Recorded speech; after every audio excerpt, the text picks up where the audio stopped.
Hello, my name's Kingsley Singleton, Deputy Editor of Digital Photo, and welcome to this Photoshop and Elements video lesson. As you'll discover by following this month's camera skills feature, shooting silhouettes is both easy and fun. But like all pictures in this digital age, there's always scope for improving your shots using software like Photoshop and Elements. Enhancing silhouettes can be as simple as tweaking the exposure a little to separate the subject from its background, or subtly altering the colours for a more vibrant look. And it's something you can do quickly and easily to make sure all your shots are as good as possible. In this shot, we've improved the lighting, the contrast and the sharpness in RAW, before applying a little extra warming up effect and doing some dodging and burning in Elements. All the adjustments in this tutorial are geared towards creating more striking silhouettes for your portfolio, so let's get started by closing down our finished versions and loading up the original RAW file. You'll find it on this month's CD and it's called silhouette.dng. Click open and the shot will be loaded into the Adobe Camera Raw interface. Now straight away you'll notice that our original shot is a bit too cool. The changing light, the sun going down, has probably fooled the auto white balance a little bit, so we're going to need to make some changes over here using the temperature and tint sliders. Before we start with that though, it's important that we're seeing the image just as it came off the camera. So to make sure that's exactly what we've got, just click on this flyout menu here next to the Basic tab and choose Camera Raw Defaults from the list. Give that a click and on your PC at home you'll see the same numbers that I've got here.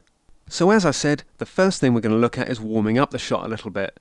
And we can do this either by clicking on the downward facing arrow next to the white balance box and picking one of the higher Kelvin settings like cloudy or shade, and that's looking reasonably good, but I think we're going to want to push things a bit further in this case, so I'm going to click manually on the temperature slider and move that up to 12,500. Now you can see at that setting we're still keeping some of those blues in the image, the cool tones in the sky, but we're also getting some of these pinky colours coming back that were missing at these lower temperatures. So we'll set that back up there at 12,500, and the tint slider we can leave at around +10. Okay, so that's looking pretty good. We've got these slightly warmer tones in the sky now. So we're going to move down to the exposure slider and click and drag that up by 0.7 of a stop. And by doing that, you see we're not blowing the highlights in the sky there, but we're just letting those dark areas stand out a little bit more clearly. We don't want to lighten the sky up so far that it starts losing character or detail through burnout, just enough to give a bit more contrast in the image. If you are afraid that you're pushing it a little bit too far, either use the highlight clipping warning up here in the right hand side of the interface, or hold down the Alt key on the keyboard when you move the slider, and you'll see those clipping warnings start to appear the more you shift that slider. So setting it down there at plus 0.7 of a stop is working out quite nicely. We've got this one little clipping warning here, but I don't think we'll worry about that too much. Further down the list, we'll leave the recovery and fill light sliders at 0, and then come on to the blacks. And it's this control over the shadows in the image which is really handy for us when processing silhouettes. We're not going to make a huge adjustment to this, but a bit like when I moved the exposure slider in conjunction with the Alt key, you'll see that if I once again hold the Alt key down on the keyboard and click and drag the black slider up to about 10, or maybe a little further up to about 20, we're starting to see those completely black areas come through in the body of the crane and all of this area of foreground here. So leave that around about 20 or so, that should be fine. We're starting to get that kind of inky blackness in the subject that we're after. And then move down one more slider to the brightness. This one we're going to click and move up to +60, just a minor kind of tweak there, just once again to kind of boost the brightness of the sky. And then similarly the contrast we're going to click and drag up to +30. Next up comes the clarity slider, and this one we're going to click and drag up to 30 as well. And that's just giving us a bit more contrast in the midtones of the image. Finally, for the Basic tab, we're going to come down to the saturation slider, and once again that one we're going to push up to +30.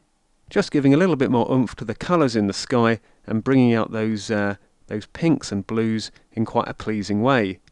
So we're nearly done with our raw conversion. The final thing we're going to do before we open up the shot into Elements proper is click on the Detail tab, and in here, following the instructions that it's giving us, we're just going to need to zoom in to 100% just so that we can see the changes we're making, and we're going to leave our sharpening at its default level of an amount of 25, a radius of 1, and detail again at 25. The slider that we are going to have a bit of a play with is the luminance slider, and this one we're just going to click and drag up to 50.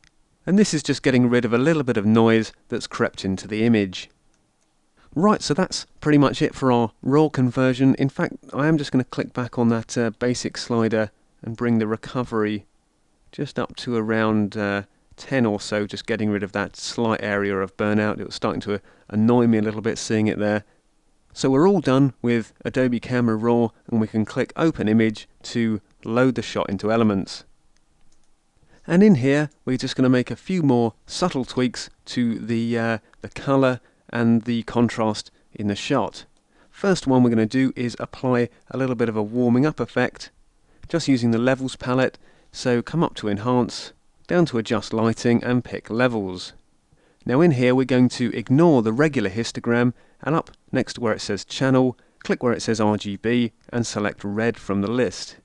And then to warm up the image a bit more and just introduce a little bit more of that kind of nice pinky colour into the sky, just click and drag on the middle slider and move it over to about 1.4. And as you'll be able to see, if I just click on and off the preview button there, it's just adding a little bit more vibrancy to the sky and making our silhouette image a bit more interesting. Click OK to exit the Levels palette, and that brings us on to the final step of our short and sweet look at enhancing silhouettes, where we're just going to apply a little bit of dodging behind the subject to kind of further separate it from the background. So first we'll just zoom in on the area of the image that we're going to be dodging, and then find the dodge tool in the toolbox. In this case it seems to be hiding under the sponge tool, so just hold the left mouse button down on that one and select it from the list, and we'll set its size up at around 150 pixels. Make sure, as always, that your brush has got a soft edge, otherwise you'll get quite an unrealistic effect to your dodging, and then set the range to mid-tones and the exposure down at 3%. And then we're ready to start lightening those areas of the image that we want to. So all you need to do is just click and run that dodge tool over the base of the subject there, not sort of running it too much over this side of the crane where we've got a little bit of reflected sunlight, but just around and about. And once we've done that a few times, we can just see how it's making a difference compared to the original state. So this is how it was when we did our levels adjustment, and this is how it looks after we've done our dodging and burning. Quite a subtle adjustment, I'm sure you'll agree, but coming back out to a full view and then just clicking between the two again, you'll see that it certainly brings the subject out from the clouds a little bit more, just defining it a little bit better and making it work more effectively as a silhouette. Okay, that's all there is to it really, a nice and simple way of improving your silhouette images. Give it a try with the practice shot, that's called silhouette.dng and it's on this month's CD.